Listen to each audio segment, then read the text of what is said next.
Mehdi vous écoute, nous les recevons et nous ne sommes pas peu fiers de les avoir. Des femmes, des artistes, elles ont un regard et alors un coup de pinceau. Vous l'allez découvrir pendant ces 26 minutes. Nous avons intitulé le sujet Femmes et peinture. Ensemble, nous les recevons. Alors, Kathleen Scarborough, bonjour. Bonjour. Merci d'être venue nous voir. Je vais vous présenter, après beaucoup d'années à Paris, comme l'américaine à Paris quand même. Oui, oui. On l'entendra pendant cette émission. Et puis, vous êtes là pour nous parler de ce que vous faites, de vos motivations. C'est aussi votre cas, ma chère Nadège Pauline Nouk Benito. Je n'ai rien oublié. Bonjour. Bonjour, Lady. Alors, c'est un regard croisé. Hein. C'est l'Africaine aux États-Unis, fraîchement revenue des États-Unis et installée à Paris désormais, qui peint aussi, qui ne fait pas que peindre, on va en entendre parler. Qu'est-ce qui vous a donné envie, chacune, de prendre un pinceau le premier jour ? Ce qui m'a donné envie, c'est déjà, au fond de moi, je voulais exprimer ce que je ressentais, mes origines, d'où je viens. Et cette enfance que je ne peux pas oublier, la façon dont j'ai été élevée, cette ambiance, c'est vrai que le côté africain, c'est toujours vu comme le côté, en fait, la misère et tout ça, mais les gens oublient que nous avons quelque chose ancré en nous, quelque chose de très joyeux et que je souhaite que beaucoup d'enfants qui n'ont pas pu vivre ça dans des coins très, très reculés des villages, qui puissent vivre ça. Donc, c'est ça qui me motive, en fait. Bon.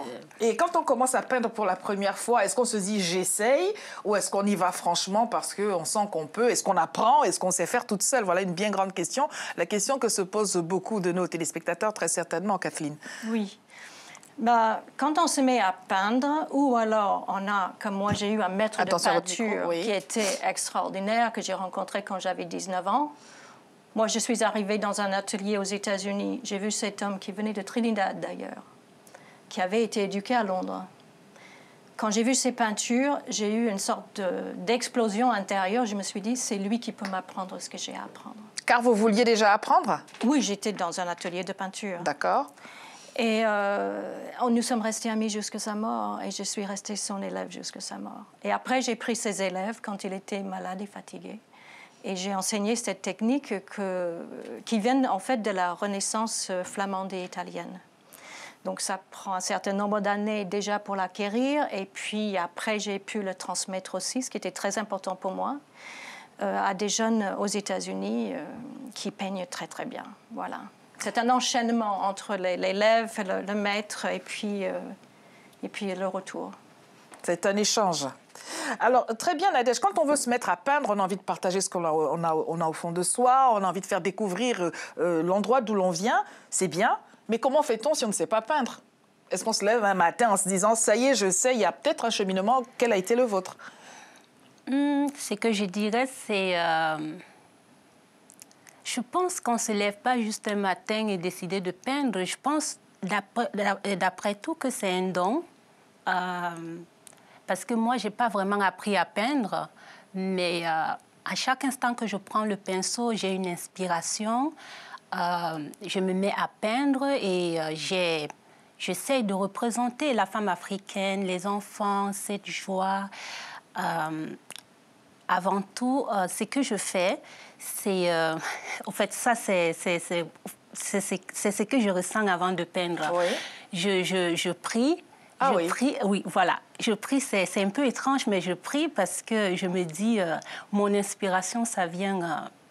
de Dieu, voilà. D'accord. Je prie et je me mets à peindre sur la toile blanche et après, il y a le résultat qui est là. Voilà. Bon, alors, est-ce que vous avez eu des personnes qui vous ont montré ce qu'elles savaient déjà faire, des maîtres, je ne sais pas quel est l'intitulé exact d'ailleurs, des maîtres à peindre, des maîtres pinceaux? Est-ce qu'il y a quelqu'un qui vous a appris à peindre? Est-ce que vous avez pris des cours ou est-ce que vous saviez déjà? Au début, j'ai commencé toute seule, je me suis lancée. Après, j'ai rencontré un peintre congolais qui avait fait des beaux-arts, qui m'a introduit à des techniques. Ça m'a bien aidé. Après, j'ai rencontré un autre peintre, Gonzalo Ruiz, qui a fait les beaux-arts en Espagne. J'ai travaillé avec lui. C'est vrai qu'il était très réaliste et j'aime bien ce qu'il fait, mais je me suis dit, je pense que ce n'était pas mon chemin, le réalisme, parce que ce qui vient vraiment du fond de moi, c'est, je pense qu'il faut que je l'exprime. J'ai été un peu bloquée par ce réalisme après, je me suis dit, j'ai pris un peu de recul. Après 2 ans d'être au fait de blocage, j'ai repris encore la peinture pour exprimer ce que j'avais au fond de moi. Alors, pour que tout le monde comprenne bien, parce que là, vous êtes entre spécialistes, mesdames, vous nous parlez de réalisme, et nous sommes tout de suite perdus. Alors, c'est quoi le réalisme? Ça n'est pas quoi le réalisme? Vous, si ce que vous faites, ce n'est pas du réalisme, qu'est-ce que c'est? Alors, je dirais que c'est de l'abstrait. D'accord. Parce que avant que je peigne, je n'ai aucun sujet. J'exprime mon sentiment, ce que j'ai en moi. J'essaie de me définir. Ma peinture représente ma personnalité. Voilà. Une femme forte avec une voix douce comme ça. On va continuer à vous découvrir les unes les autres, l'une et l'autre au travers de ce que vous faites. Alors, Kathleen, on va parler de vos choix parce que nous avons intitulé cela Femmes et peinture. C'est parce que, et l'une comme l'autre, on retrouve la personne des femmes. Et bien évidemment, dans une émission où on aime à parler des femmes, c'était vraiment un cadeau pour nous que de vous recevoir. Pourquoi ce choix?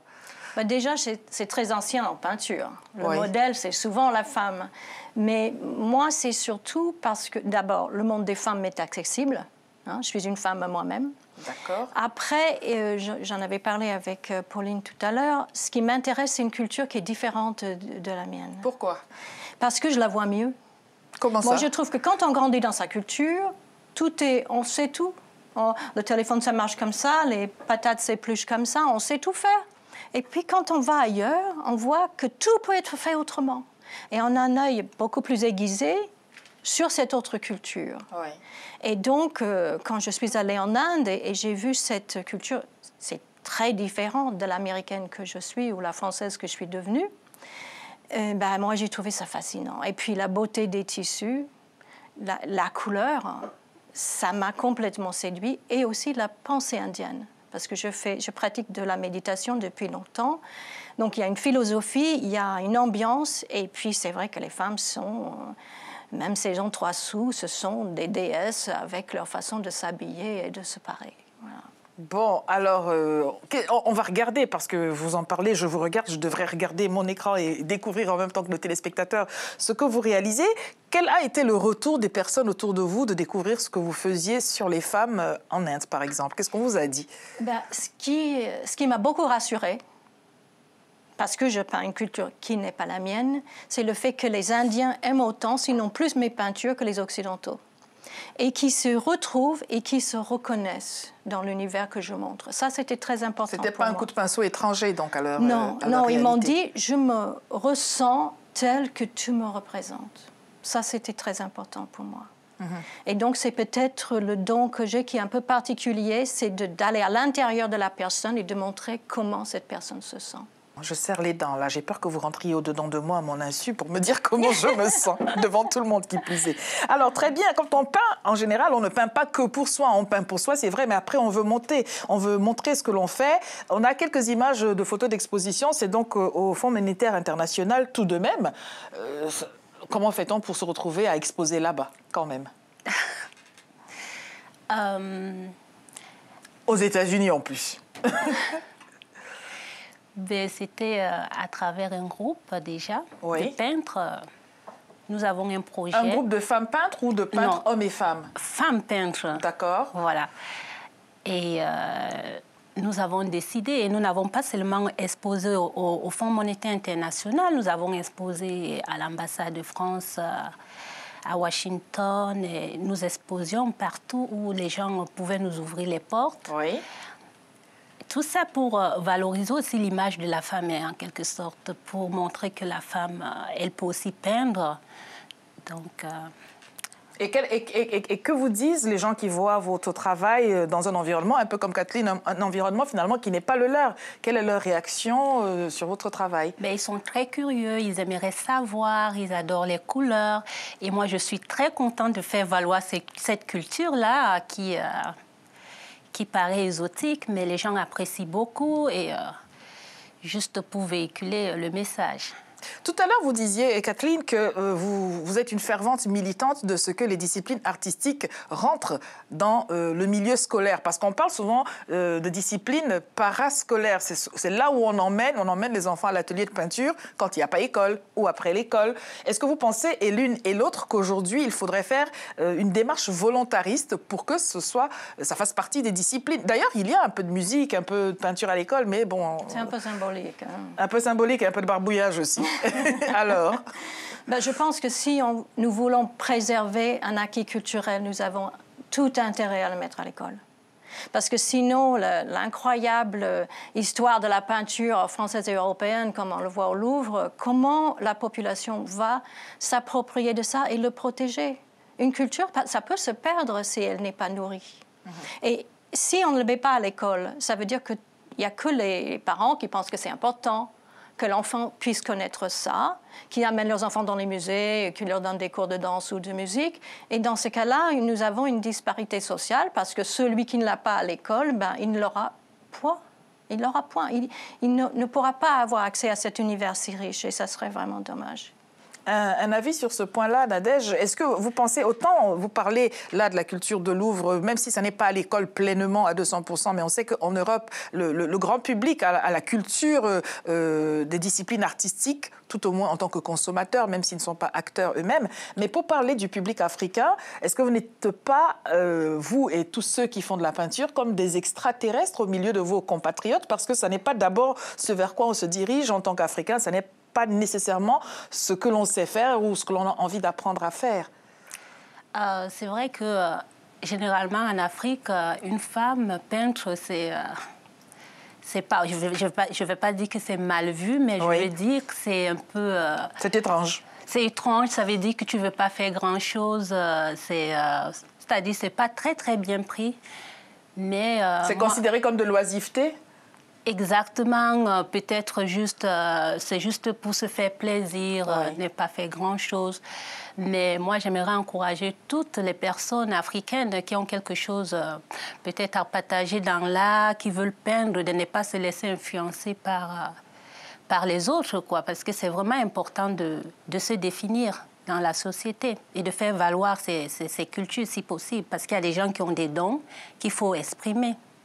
Alors, qu'auriez-vous envie de dire à celles des personnes qui diraient « c'est très beau, madame, ce que vous faites, mais l'Afrique n'est pas que cet exotisme, l'Afrique est aussi moderne ». Parce que souvent, il y a ce débat parfois, on dit que ceux qui restituent une certaine réalité le font de manière compartimentée. L'Afrique n'est pas que cases et femmes en boubou, même si c'est très joli. Qu'est-ce que vous auriez envie de répondre à ces personnes? Ce que je pourrais dire, c'est si je me limite plus aux cases et parler peut-être des femmes, des enfants, peut-être qui jouent dans la poussière, c'est parce que pour moi, c'est l'Afrique profonde qu'il ne faut pas perdre, qu'on ne se perde pas seulement dans les immeubles. Il ne faut pas que nous oublions qu'il y a toujours cette Afrique cachée, ces villages très lointains où on trouve beaucoup de richesses. Je pense qu'il faudrait éveiller à travers la peinture pour faire connaître aussi aux gens qu'il y a un côté, il y a du vrai bonheur dans ces villages-là. Voilà, il n'y a donc pas que la misère. D'ailleurs, Kathleen, lorsque vous allez en Inde ou à La Réunion, par laquelle vous avez fait un passage, je dois dire que vous êtes muraliste, c'est bien cela l'expression. Alors, muraliste, c'est la personne qui peint sur des murs, des grands murs, des grands immeubles. On parlait d'immeubles tout à l'heure. Est-ce que vous avez, vous aussi, cette démarche, comme elle le disait, aller chercher autre chose que ce que le modernisme peut proposer d'entrée de jeu quand on arrive dans un aéroport? Il essaye d'être aussi beau que tous les aéroports. Disons qu'il y a toujours cette histoire que je tiens à cœur de la préservation d'une culture. Et le problème avec le monde moderne, c'est que dès qu'on commence à construire des tours et tout est en verre, tout est en béton, nous perdons le local. L'authenticité? Oui, mais plus que l'authenticité, le style même. Pourquoi, quand on a un peu de sous, on achète un appartement haussmannien? Parce qu'il y a la décoration, parce qu'il y a des beaux matériaux. Et je trouve que le monde moderne est une sorte de bulldozer culturel. Ça arrive et ça écrase tout devant. Et tout ce qui rend l'humanité intéressant, enfin pas tout, mais en tout cas certains aspects, comme la beauté des femmes, la beauté des vêtements. Si je peins une femme indienne et pas une femme américaine, Bon, la femme américaine, c'est le t-shirt et le blue jean. D'ailleurs, pourquoi vous ne peignez pas des femmes américaines, d'ailleurs? Parce qu'elles sont en jean et t-shirt et il faut vraiment faire des efforts énormes pour embellir ça. Moi, je cherche vous allez vous faire des copines, continuez comme ça. Vous m'avez demandé. Oui. Voilà, moi, je suis très attachée à la beauté des femmes et je trouve qu'il y a une banalisation qui vient avec le monde moderne. Moi, quand je vais en Inde, c'est vrai qu'il y a des jeunes filles à Delhi qui portent le jean et le t-shirt, mais je n'ai pas envie de les peindre. Bon. Voilà, si vous voulez vous retrouver en peinture, si vous voulez qu'on puisse vous voir en peinture, vous savez comment il faut vous vêtir désormais. Nous allons faire une petite pause. Alors, c'est une petite surprise, ça n'en est pas une pour vous. Vous l'avez, si ça a été une surprise, vous avez découvert sur Internet, en vidéo, vos peintures. Vous ne savez pas par qui, mais en tout cas, c'est du bonheur, on veut partager. On regarde ceci ensemble, à tout de suite.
Yalla, Oumou Sangaré. Hein? Oumou Sangaré, j'ai entendu un seul mot, je crois que mon bambara est rudimentaire, c'est Mousso. Et Mousso, c'est femme. Donc la personne a vu comme moi, comme vous deux.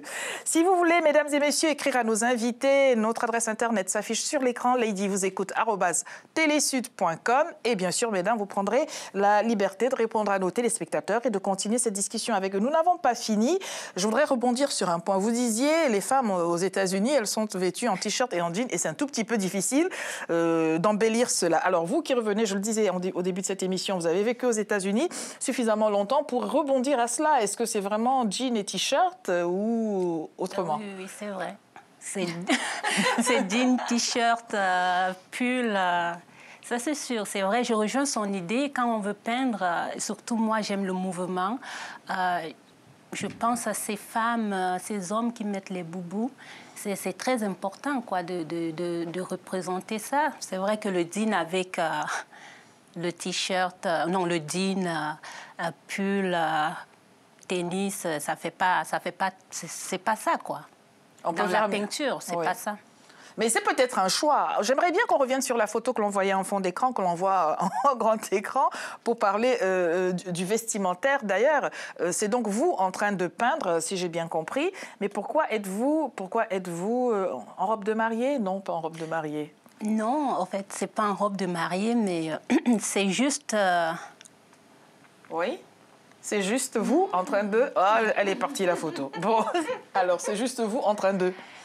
C'est votre tenue, c'est votre bleu de peinture, quoi, en bleu de travail. C'est la robe que vous mettez pour peindre vraiment. Pas vraiment, j'ai juste voulu mélanger ce côté mode et peinture parce que j'exerce dans la mode et j'aime la peinture. C'est pour ça que je voulais vous faire dire du mal du jean. Madame, et donc, par ailleurs, vous dites comment modèle, mannequin, quel est le terme exact d'après vous? Mannequin, modèle, les deux. Les deux. Bon, on aura, et j'espère que vous reviendrez pour une autre émission sur la mode cette fois-ci, l'occasion de découvrir dans de plus en détail ce que vous faites. Mais sur le regard que vous portez, vous, en dehors du vestimentaire, sur la femme américaine, comment auriez-vous envie de la décrire? N'ayez pas peur, Catherine est en France depuis suffisamment longtemps, elle ne correspond plus normalement à ce modèle-là. Mais déjà, c'est une femme libre. Oui. C'est une femme audacieuse. Donc... c'est une femme qui n'a pas de complexe par rapport à son corps. Elle peut mettre n'importe quoi. C'est vrai qu'on parlait des jeans, t-shirts, pulls. C'est l'image qu'elle véhicule. Mais le temps que j'ai passé aux États-Unis, j'ai vu que la femme américaine, elle est très classe. Elle s'habille comme elle veut, elle est libre, elle n'a pas de complexe. C'est vraiment pour moi une femme modèle. Mais... Vous n'avez pas mangé de hamburger aux États-Unis? Qu'est-ce qui s'est passé? Parce que normalement, vous devriez être double XL plus. Ah, madame est modèle, c'est vrai, vous avez bien raison. Alors, quel regard portez-vous sur les femmes africaines, hein, les quelques-unes que vous pouvez entreapercevoir un tout petit peu à La Réunion et puis à Paris où vous vivez, parce que Paris, bien sûr, est un grand village. Si vous allez à Montreuil où se trouve votre atelier, c'est la plus grande ville malienne se trouve à Montreuil. C'est qu'il y a tout le monde, quoi. Il y a tout le monde. Il y a une grande diversité. Pour moi, c'est un enrichissement. Moi, j'aime bien quand les femmes choisissent leur tissu et qu'ils font leurs propres vêtements et ça donne un certain caractère. Et puis, c'est un acte très créatif, quelque part. Moi, quand j'étais enfant, je suis plus âgée que vous, nous faisions nos vêtements. Vous ne réussirez pas à me faire dire mon âge, Kathleen. Nous, on faisait la couture avec ma mère. Je faisais le patchwork avec ma grand-mère. Donc, je trouve que le contact entre la femme, le tissu et le vêtement, ça a toujours été très riche. Et c'est une façon de créer si on n'est pas peintre aussi. Et puis, je connais encore des femmes maintenant, même qui n'ont pas besoin de faire leurs propres vêtements, mais c'est leur creative outlet. Hein, et ça leur fait très plaisir et je les encourage. J'aime beaucoup ça aussi. J'aurai plus de temps, j'aurai 2 vies. Je ferai aussi des vêtements. Hein. Je n'ai pas 2 vies, j'ai une seule. Ben vous pouvez commencer maintenant, parce que finalement, ces jolies couleurs que l'on voit, une fois qu'on a fini de consommer, autant on ne sait pas forcément, je parle de cette catégorie de public peut-être qui ne sait pas se pâmer de plaisir, tomber en contemplation devant des belles peintures, autant on a repéré que c'est joli, et si c'était du vêtement, si c'était des tissus, on aurait tout acheté, on aurait tout fait un beau vêtement, finalement. J'ai très envie de faire des foulards, des écharpes et des étoiles. Allez, faites des foulards. Transformez ces jolies toiles en foulards et vous verrez qu'on se fera un plaisir de les porter. J'espère bien. Qu'auriez-vous envie de faire aujourd'hui que vous n'ayez déjà fait? Donc, vous êtes dans le mannequinat, vous avez pour vous de pouvoir peindre. Y a-t-il d'autres choses que vous aimeriez faire si j'avais une baguette magique, 30 secondes en disant qu'est-ce que vous voulez faire? Alors, ce que j'aimerais faire, c'est m'occuper des enfants handicapés, si possible. De transmettre ce que j'ai appris aux États-Unis. Oui. Parce que j'ai constaté qu'ici en France, il y a les mamans qui sont en situation, qui ont des enfants handicapés, ne sont pas vraiment orientées comme il faut. Mais aux États-Unis, je trouve qu'ils avaient tout qu'il fallait pour pouvoir mettre à l'aise la famille. Donc, c'est ce que j'aimerais faire plus tard, si je peux apporter un plus à ces parents-là.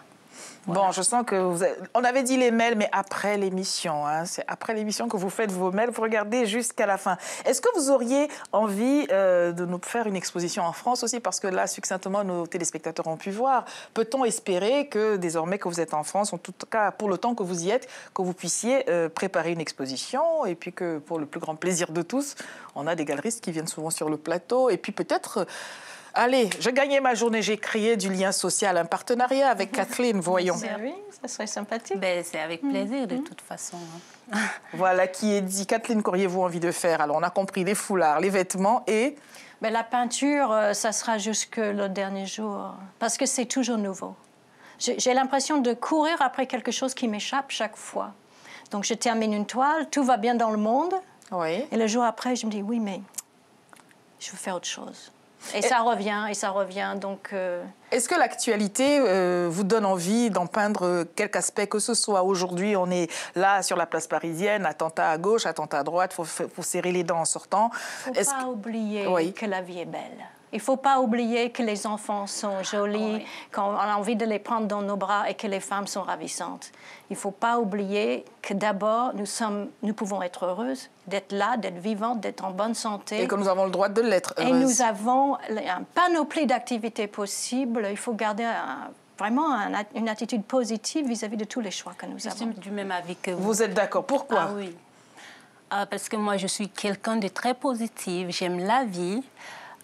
Je vois la vie différemment. C'est vrai qu'il y a des amis qui me disent « mais toi, on dirait que tu es dans un nuage et tout », mais je me dis c'est une façon peut-être d'une part d'échapper à certains problèmes parce que ça ne sert à rien de se prendre la tête pour des problèmes qu'on ne peut pas vraiment régler et d'avoir par exemple, l'hypertension ou bien d'avoir d'autres maladies. Oui. Je me dis que c'est un choix de voir la vie du côté positif, parce qu'il y a plein de choses dans la vie qu'on peut profiter.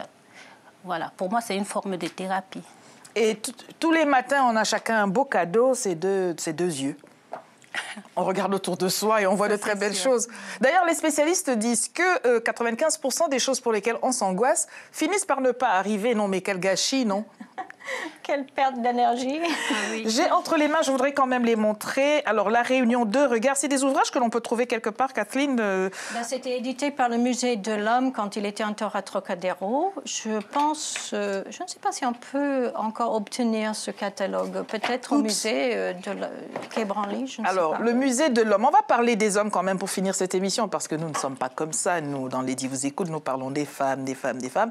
Mais on va parler des hommes. Est-ce qu'on peut espérer que vous fassiez une série aussi sur...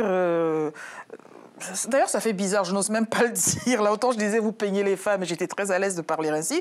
Mais là, dire de peindre des hommes, tout de suite, on voudrait me prêter je ne sais quoi comme idée. Mais enfin, bref, est-ce que le masculin donne quelque chose aussi d'agréable en termes d'inspiration dans les paysages, les pays que vous avez visités chacune en peinture? Est-ce qu'on peut espérer que vous fassiez peut-être un travail dessus, sait-on jamais? Je vais vous montrer un tableau qui est dans ce catalogue-là. C'est celui du milieu. Qui s'appelle « Les hommes ». Les hommes. Pendant que vous cherchez, je vous laisse répondre à la question. Mais moi, j'ai eu à faire des toiles sur les hommes. Oui. Les hommes au champ, les hommes qui vont soit à la messe avec les enfants. Je trouve c'est vrai qu'ils occupent aussi une place dans la société, une très grande place dans la société. Mais moi, mon sujet, c'est toujours plus... Les femmes. On avait compris. C'est comme dans Les 10 vous écoute. On était ravis de vous recevoir. Nous allons finir là-dessus. Merci à toutes les deux d'avoir accepté notre invitation. Nous voulons vraiment vous souhaiter très bonne continuation. N'arrêtez rien, n'écoutez pas les esprits chagrins. Allez de l'avant, continuez. Nous avons besoin de vous pour voir la vie en rose. Et merci d'avoir été avec nous sur Les 10 vous écoute. À demain. Merci.